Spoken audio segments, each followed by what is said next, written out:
मन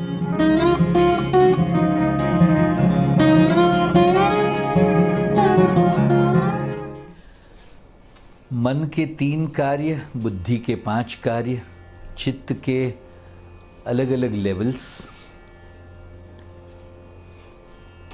को संक्षिप्त में समझ लेने के बाद अब समय है अहंकार को समझ लेने का।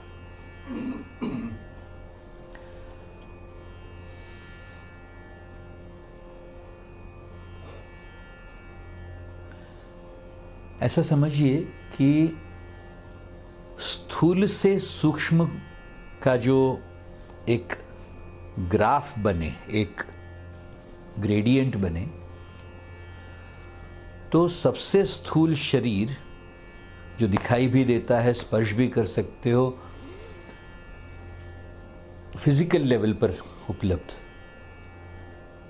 श्वास देखो तो शरीर से सूक्ष्म है लेकिन फील होती है। मन ना देख सकते हो ना फील कर सकते हो, महसूस कर सकते हो, सिर्फ उसको मन के ही द्वारा मन का निरीक्षण हो सकता है। एब्स्ट्रैक्ट जगत का खेल है। बुद्धि उससे भी सूक्ष्म है। जैसे जैसे स्थूल से सूक्ष्म की तरफ जाते जा रहे हैं, आप गौर से देखना, एक एक एक एक लेवल और पावरफुल होते जा रहे हैं। शरीर को देखो, बुद्धि के लिए हुए डिसीजंस को सिर्फ फॉलो करता है शरीर। चित्त में होने वाली एक्टिविटी, टेंडेंसीज बुद्धि में होने वाली एक्टिविटीज से ज्यादा सूक्ष्म और ज्यादा पावरफुल। बुद्धि को यह पता है कि कौन सी टेंडेंसीज जीवन को नुकसान करने वाली है, नहीं करना चाहिए मुझे। फिर भी चित्त में पड़ी हुई वृत्तियां इतनी पावरफुल होती हैं कि बुद्धि को भी ओवर पावर करके आदमी को झोंकती रहती हैं अलग अलग कार्यों में। चित्त का टेंडेंसीज इकट्ठा करने का अवचेतन अवस्था का जो खेल है, उसी में एक एक्टिविटी हो रही है जिसको अहंकार का रूप कहा है। आप प्लीज समझिएगा मेरी बात। अहंकार माने क्या है? स्वयं के बारे में भूतकाल के अनुभवों के आधार पर बना हुआ एक धारणाओं का ढांचा। स्वयं के बारे में आप अपने आप को कुछ मान लेते हो, कहते हो, बिलीव करते हो, मैं ऐसा हूं, मैं ज्ञानी, मैं मूर्ख, मैं सुंदर, मैं कुरूप, मैं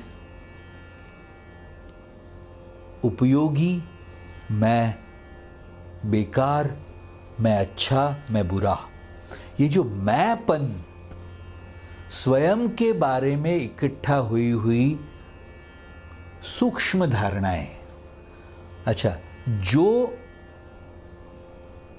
कार्य आपने बार बार किए, जो रोल आपने बार बार निभाए, जो भाव आपके अंदर बार बार जगे, उनके आधार पर बने हुए ये एक ऐसे समझो जैसे प्लेटफॉर्म्स बन गए, जिसको अहंकार कहते हैं, आईनेस कहते हैं, ईगो कहते हैं।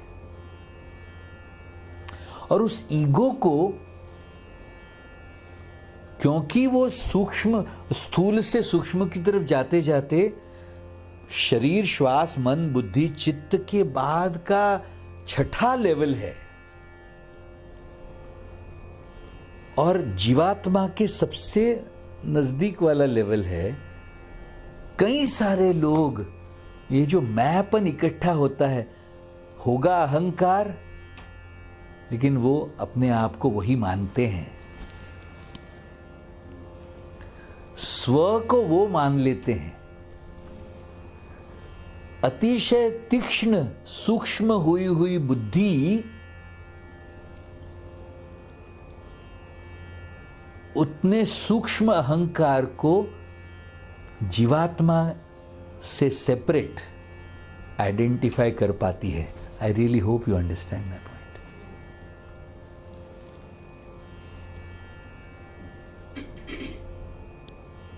अच्छा,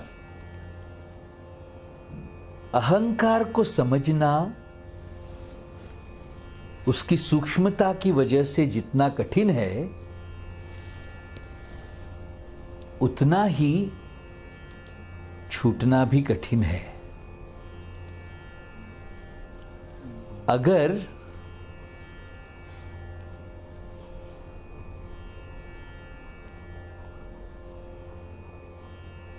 छोड़ने की टेक्निक ठीक से हाथ में ना आई हो तो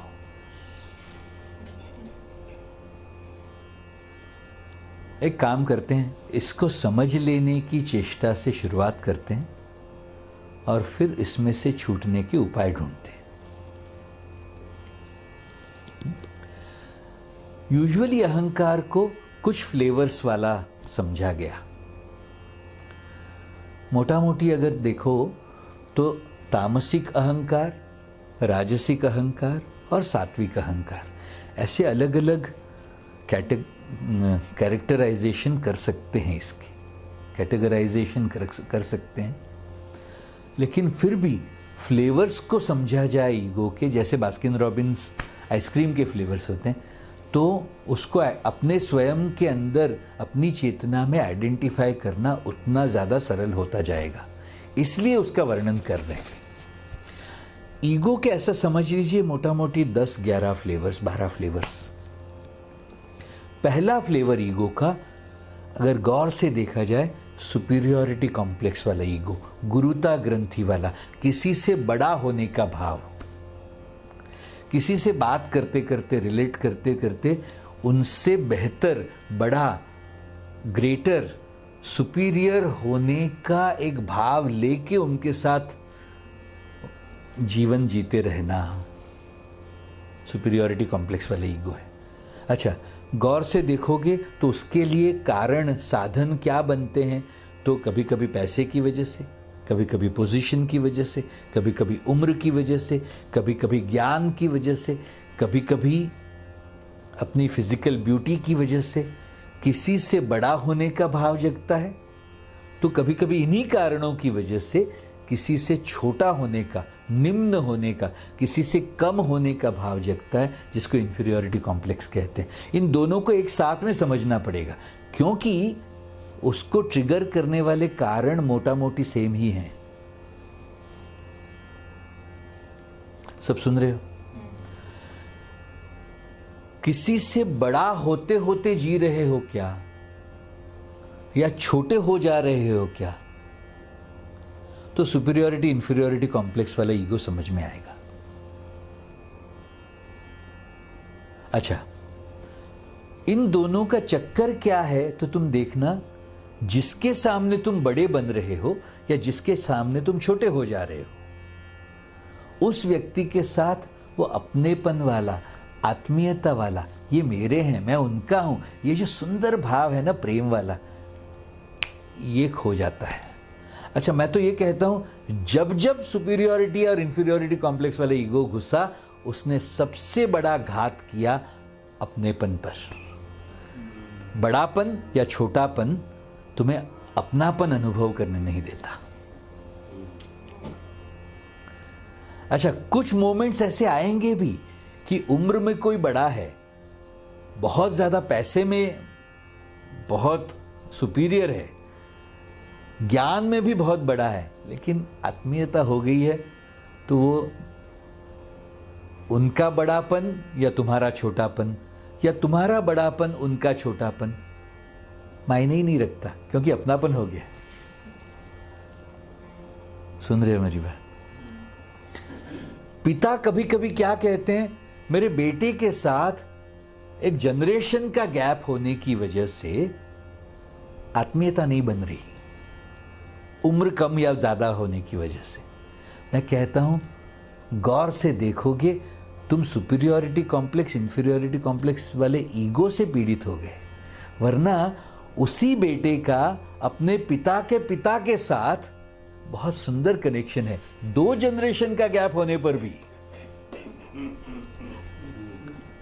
सुन रहे हो मेरी बात?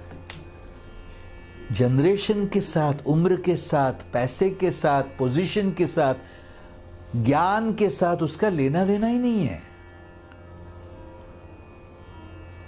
कभी तुम कहीं घूमते फिरते किसी को मिलते हो, बड़ा सुंदर कनेक्शन का अनुभव होता है, अपने लगने लगते हैं। उम्र का कोई लेना देना नहीं, कितना धन इकट्ठा हुआ है उसका कोई लेना देना नहीं। यह अनुभव किए ही है हमने। जहां सुपीरियॉरिटी घुसा या इंफीरियॉरिटी वाला ईगो घुसा, वो सबसे ज्यादा आत्मीयता पर घात करता है। अच्छा, जैसे ये 2 फ्लेवर्स हैं, वैसे ही 2 और फ्लेवर्स का पेयर बनेगा ईगो का, जिसको कहते हैं गिल्ट कॉन्शियसनेस या विक्टिम कॉन्शियसनेस। जैसे सुपीरियॉरिटी इंफीरियॉरिटी कॉम्प्लेक्स पैसे, पोजीशन और इसके साथ जुड़े हैं, वैसे गिल्ट एंड विक्टिम वाला जो ईगो है वो आरोपों पर टिकते हैं। अपनी गलतियों की वजह से अपने आप को दोष देने वाला ईगो गिल्ट कॉन्शियसनेस। अपने आप को तो बड़ा सुंदर, बड़ा संत, बड़ा पवित्र मानने वाले, लेकिन औरों को दोष देने वाले, अगर गौर से देखो तो विक्टिम कॉन्शियसनेस वाले। इन दोनों में समानता क्या? दोषारोपण हो रहा है, या तो स्वयं को या किसी और को।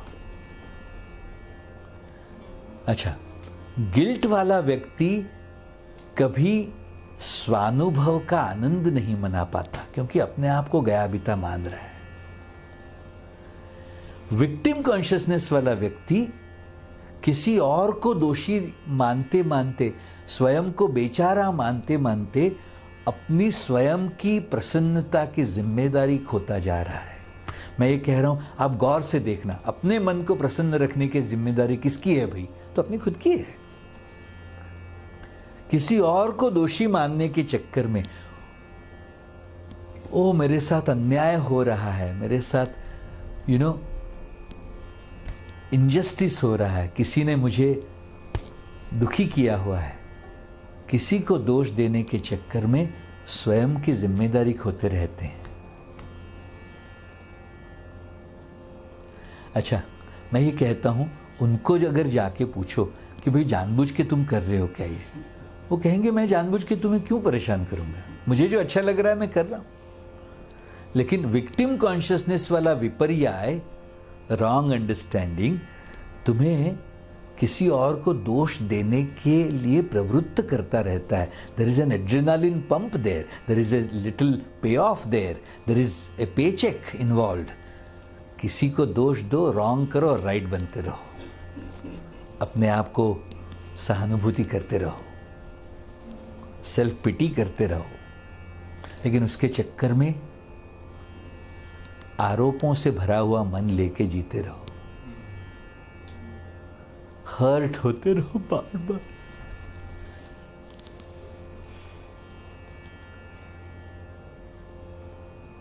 अगर इस विक्टिम कॉन्शियसनेस से फ्री हुआ मन है तो किसी का कोई भी बिहेवियर तुम्हें स्पर्श ही नहीं करेगा।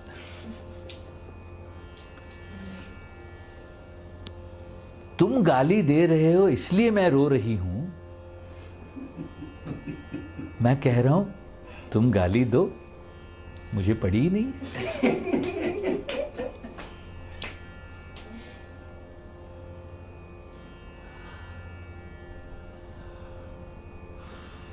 सुन रहे हो मेरी बात? अपने विक्टिम को पहचाना, इसमें खेल ऐसा है, बाकी सब लोग तुम्हारी विक्टिम देखेंगे, तुम्हें लास्ट में दिखाई देगी।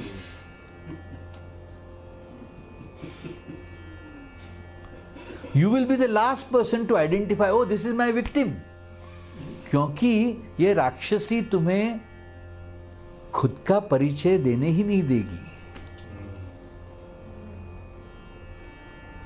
मेरे 27-28 वर्षों के आध्यात्मिक एक्सप्लोरेशन का अगर मैं क्रक्स ऑफ द मैटर कहूं, तुम्हारा सबसे बड़ा अगर कोई दुश्मन है तो तुम्हारा खुद का विक्टिम कॉन्शियसनेस वाला ईगो, योर बिगेस्ट एनिमी।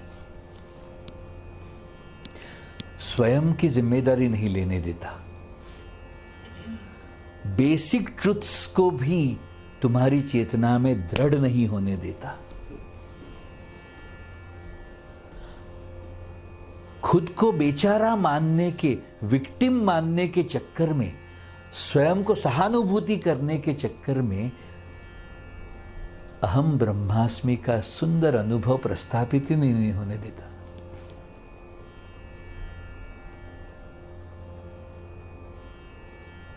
सुन रहे हो?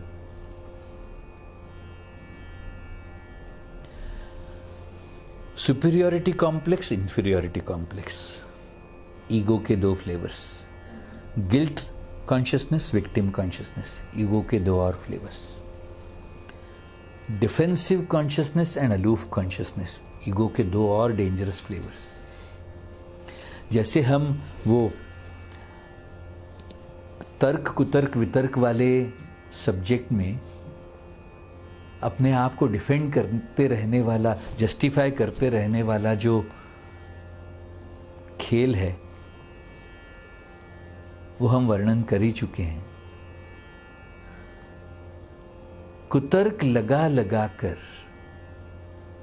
अपनी हर एक्टिविटी को डिफेंड करने का मन रखने वाला ये अहंकार है, बुद्धि का तो इस्तेमाल कर रहा है सिर्फ।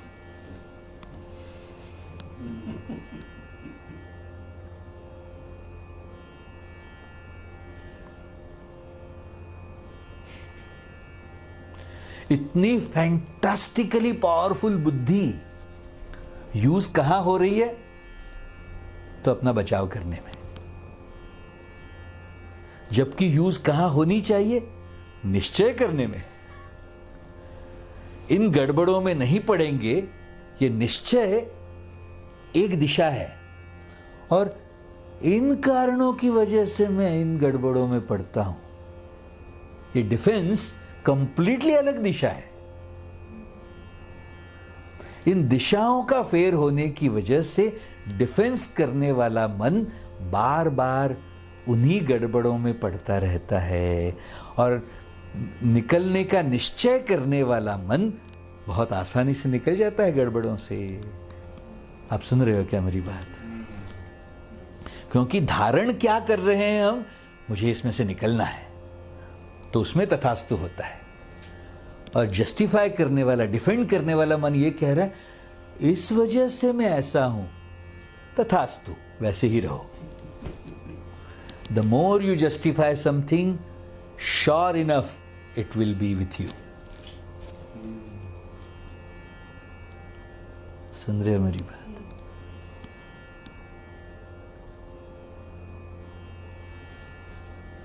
Superiority complex, inferiority complex, guilt consciousness, victim consciousness, defensive consciousness, छठा फ्लेवर ईगो का अलूफ कॉन्शियसनेस। इसको अगर आप देखोगे एकदम जैसे निष्क्रिय ईगो है ये, इनर्ट गैस, नाइट्रोजन, किसी भी प्रक्रिया में भाग ही नहीं लेता।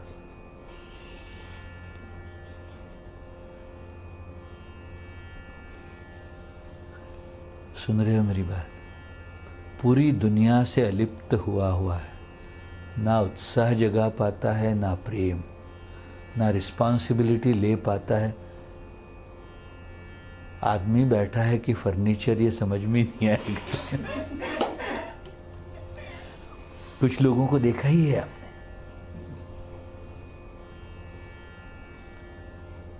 और हवा में जैसे 100 में से 73% नाइट्रोजन ही है।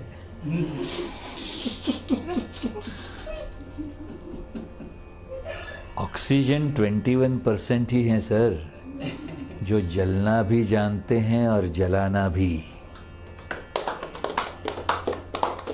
प्रकृति की हर प्रक्रिया में भाग लेता है ऑक्सीजन। सुन रहे हो क्या मेरी बात?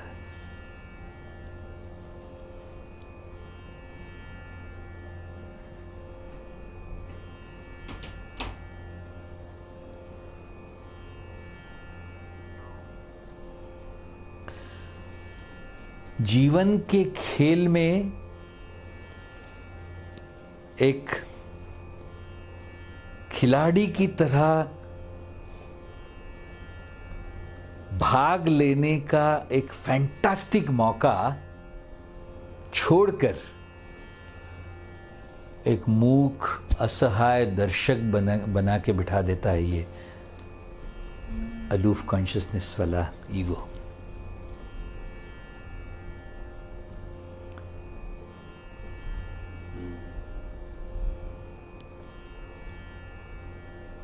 ये किसी को नुकसान नहीं करता, लेकिन किसी के काम भी नहीं आता।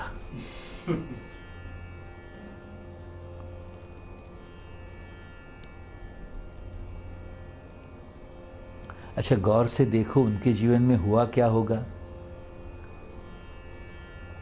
तो कहीं प्रेम किया होगा और सामने से धोखा मिल गया है, तो ये निश्चय हो गया किसी को प्रेम नहीं करेंगे। अरे भाई, किसका नुकसान कर रहे हो?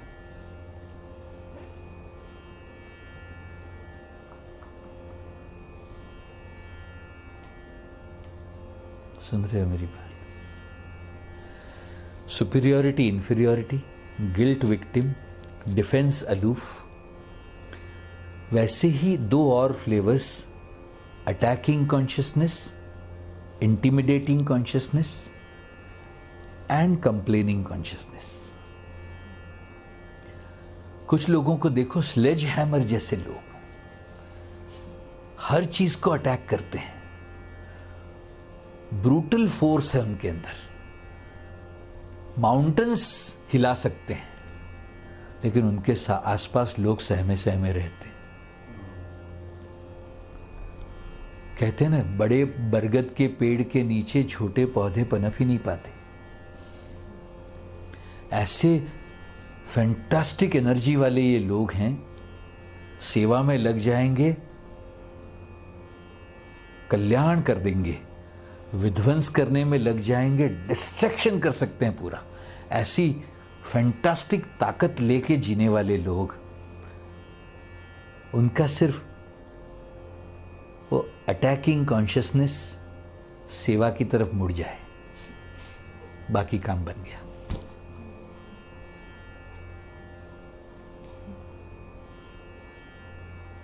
मुझे याद है 1997-98 में हम जब युवाचार्यों का ट्रेनिंग लेके YLTP की शुरुआत कर रहे थे, आर्ट ऑफ लिविंग में, यूथ लीडरशिप ट्रेनिंग प्रोग्राम की, तब गुरुदेव ने हमें ये बोला था, गांव-गांव जाकर जमींदार के बच्चों को या गांव के गुंडों को पकड़ के YLTP में बिठाओ। ऑलरेडी शक्ति वाले लोग हैं, उनकी दिशा अलग है, उनको अगर हम सही दिशा में लेकर आएंगे तो देश का कल्याण कर देंगे, क्योंकि ताकत तो ऑलरेडी है ही, सिर्फ दिशा बदलने की जरूरत है। मैं इंटिमिडेटिंग कॉन्शियसनेस वाले लोगों को कभी कभी है ना, समाज में वो जो ब्रूट फोर्स वाले लोग हैं, उनको गलत समझा जाता है। मैं कहता हूं सिर्फ दिशा बदलने की जरूरत है।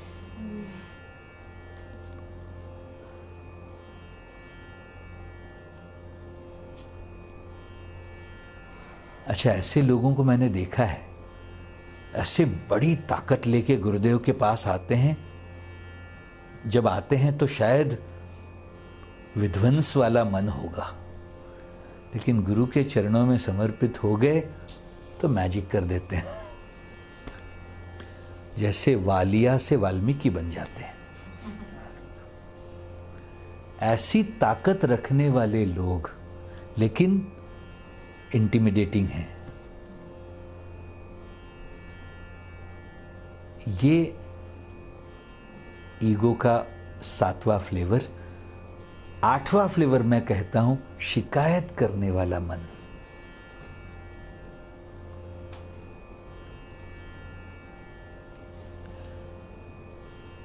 कंप्लेनिंग कॉन्शियसनेस का खेल देखिए।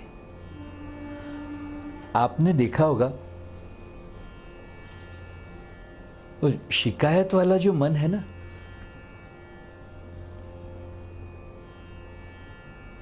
वो अच्छे से अच्छे माहौल में कुछ न कुछ नुस्ख निकाल लेगा। अब हर घटना में कुछ प्लसेस, कुछ माइनसेस, कुछ एडवांटेजेस, कुछ डिसएडवांटेज वो होना ही है।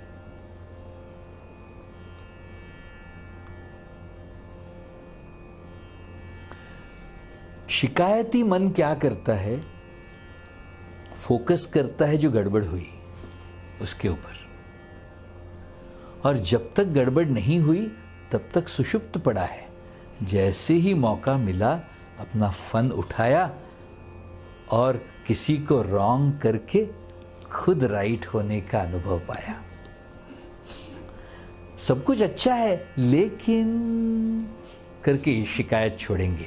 ये कोई बहुत एग्रेसिव लोग नहीं होंगे, पीछे से खेलने वाला ईगो है ये। सुषुप्त पड़ा रहता है जब तक उसको मौके ना मिले। अच्छा, आपने ये देखा होगा, उनको आप जो शिकायत कर रहे हैं उसका सॉल्यूशन ऑफर करके देखो, उनको सॉल्यूशन में रस ही नहीं है।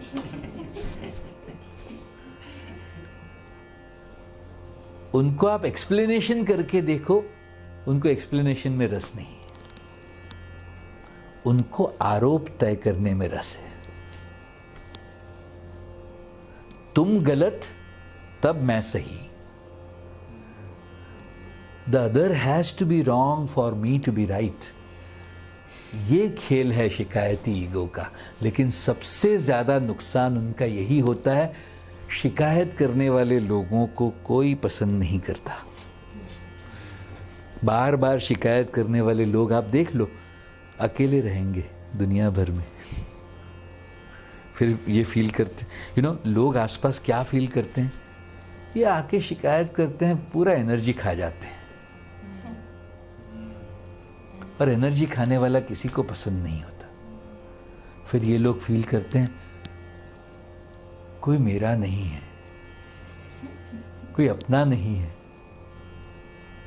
तब जाके वो जो छोटा सा एक साइकोलॉजिकल एडवांटेज है किसी को रॉन्ग करके राइट होने का, उसमें रस लेने लगते हैं। विषय चक्र है। जितनी शिकायतें करते हैं उतना अकेले फील करते हैं। अकेलेपन की वजह से इस शिकायतों से रॉन्ग करके राइट होने में रस आता है।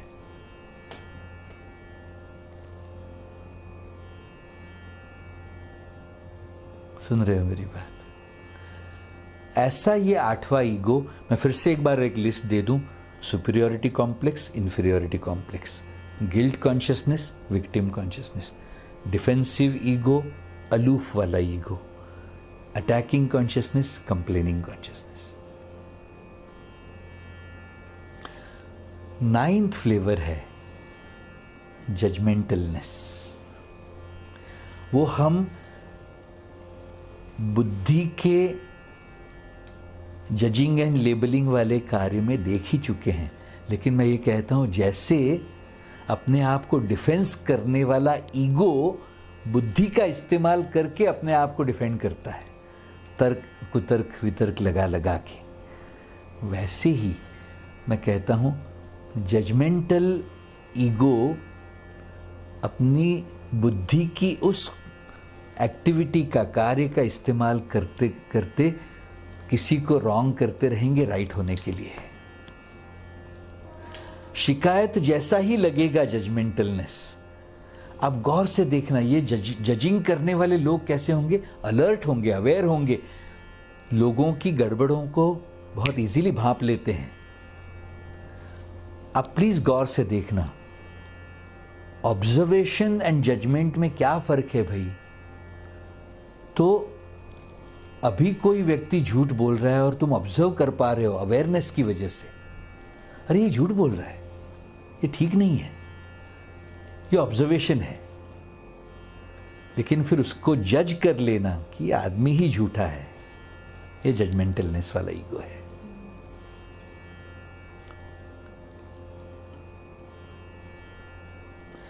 मैं कहता हूं ये 9वां फ्लेवर जो है ईगो का, जजमेंटल बनने में भी रॉन्ग करके राइट होने का ही भाव है। शिकायत वाले में सिमिलर है, लेकिन थोड़ा सा एक अलग भाव भी दिखेगा। शिकायती ईगो अलग, जजमेंटलनेस अलग। और फिर 10वां ईगो, मैं कहता हूं 10वां फ्लेवर, डूअरशिप। जैसे गिल्ट वाला ईगो अपनी की हुई गलतियों को लेकर अपने आप को कोसता रहता है, वैसे डूअरशिप वाला ईगो अपने किए हुए अच्छे कार्यों का बोझ अपने दिमाग में रखता रहता है और अकड़ू बन जाता है, अननेचुरल बन जाता है, स्टिफ बन जाता है, सुपीरियर बन जाता है डूअरशिप की वजह से।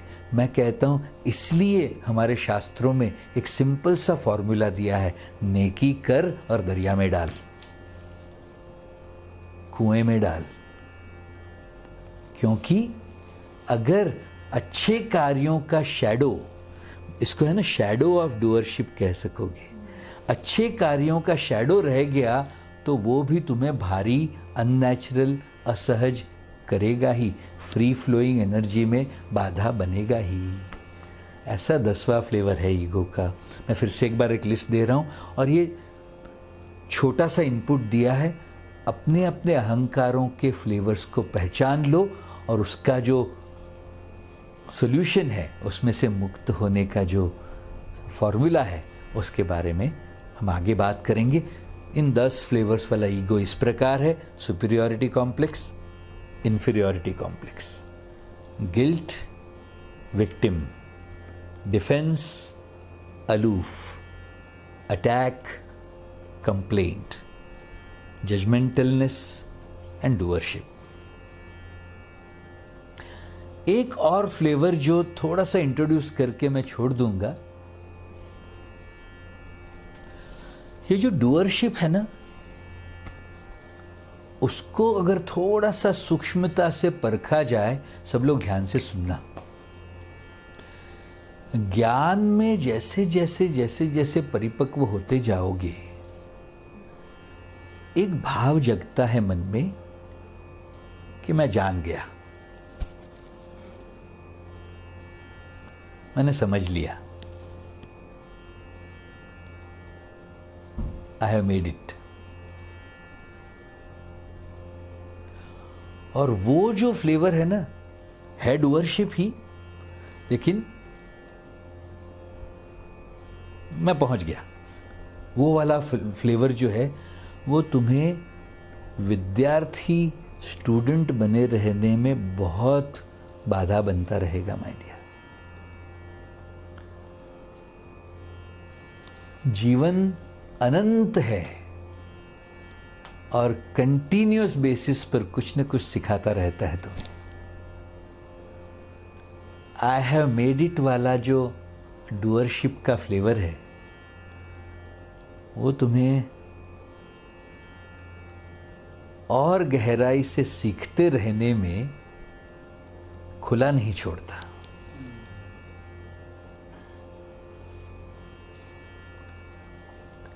ये 10वां फ्लेवर डूअरशिप वाला, और 11वां फ्लेवर जिसको मैं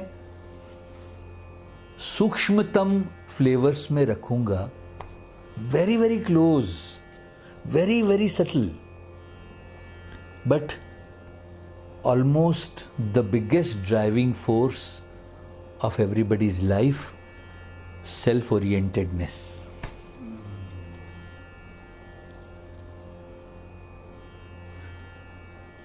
स्वार्थीपना, स्व का ही विचार, आप गौर से देखना, सुबह से लेकर रात तक तुम जो भी काम कर रहे हो, तुम्हारा फोकस, गौर से देखोगे मुझे क्या मिलेगा, मैं ये क्यों करूं, मुझे इससे क्या लाभ, मेरा ये क्या नुकसान। ड्रिवन बाय आई, मी, माई, ये वो सेल्फिशनेस वाला, सेल्फ ओरिएंटेडनेस वाला ईगो है।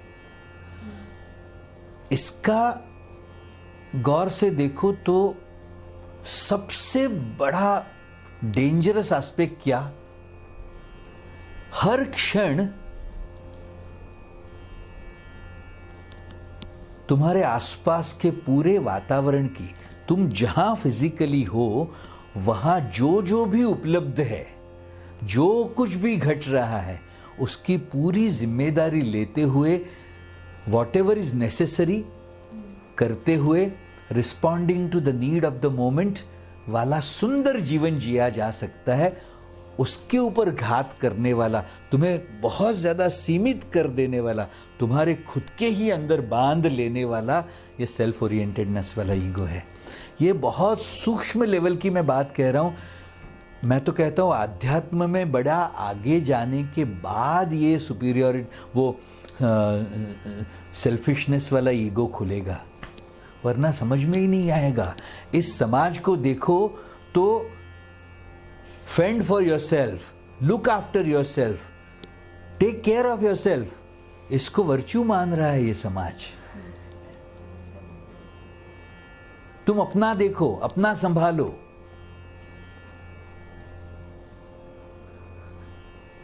इसको गुण मान रहा है ये बेवकूफों का समाज।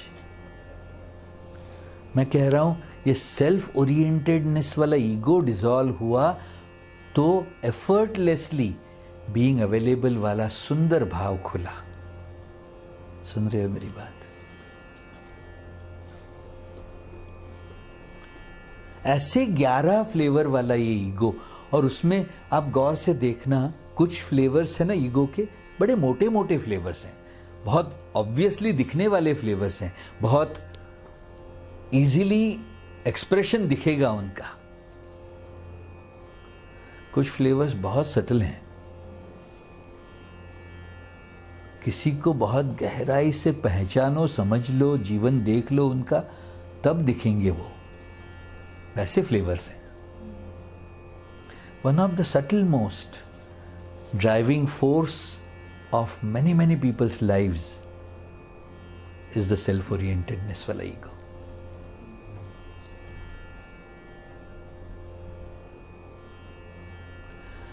मैं अपना जीवन देखता हूं, एक दिल की बात शेयर कर रहा हूं। There are moments when I am oriented on myself. You know when I am eating food.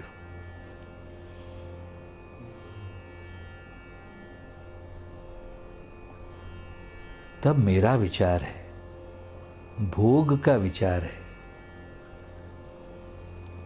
पाने का विचार है, अदरवाइज आई एम अवेलेबल। ये एकदम अंदर की बात शेयर कर रहा हूं।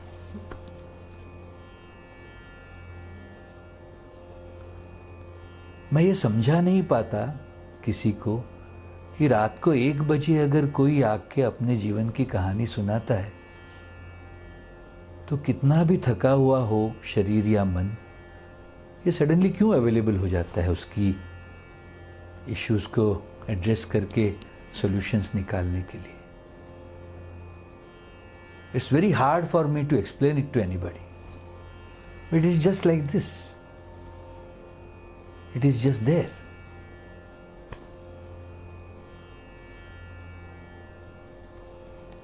और किसी के लिए वो है, किसी के लिए नहीं है, ये नहीं कह सकता। It is just there.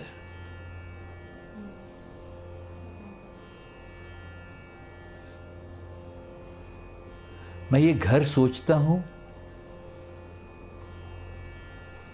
तो ये विचार ही नहीं आता मन में कि मेरे लिए है।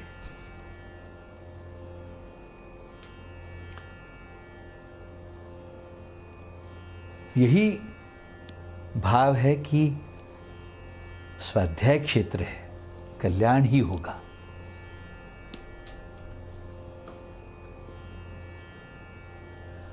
मैं ये रिकॉर्डिंग कर रहा हूं ना, तो भी विचार यही है कि जो जो सुनेंगे उनको धर्म का आधार मिल जाएगा।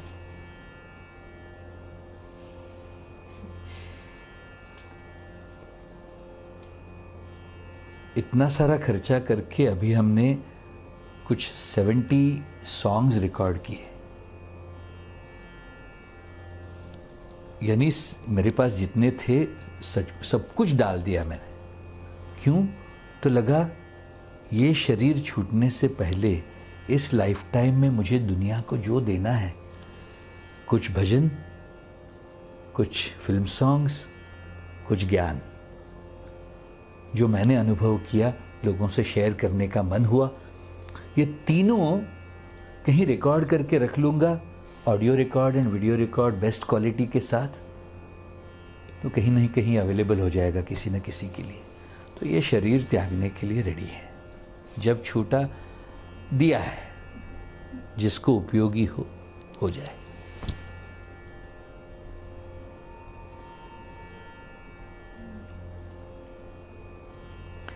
है बहुत टाइम अभी कोई चिंता की बात नहीं है।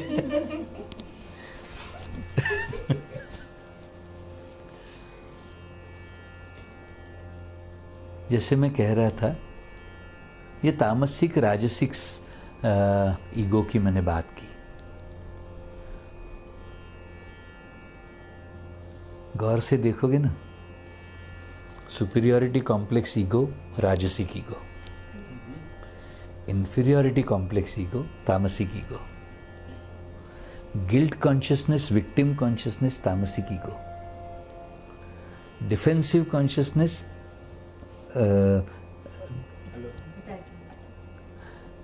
तामसिक ईगो, अलूफ कॉन्शियसनेस तामसिक ईगो, अटैकिंग कॉन्शियसनेस राजसिक ईगो, कंप्लेनिंग कॉन्शियसनेस तामसिक ईगो, जजमेंटल तामसिक कह सकते हो, लेकिन डूअरशिप राजसिक ईगो है। सेल्फिशनेस राजसिक ईगो है। वैसे अगर सात्विक ईगो की बात करें तो मैं कहता हूं कभी कभी धर्म ओरिएंटेड ईगो भी सात्विक ईगो होता है। मैंने धर्म पकड़ा है, ये ईगो ही है। और फाइनल चैप्टर्स में इसको भी समर्पण करके ही विलीन होना है, तुम्हें डिसॉल्व होना है, मर्ज होना है।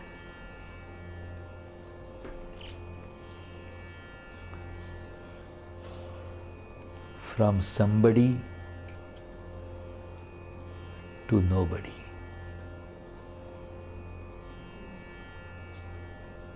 उसके लिए सात्विक ईगो का समर्पण भी जरूरी होगा ही।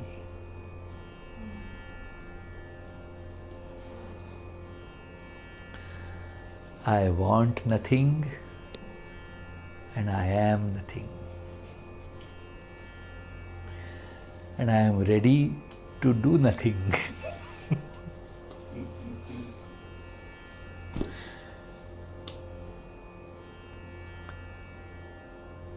अल्टीमेट डिसॉल्विंग उसी में है।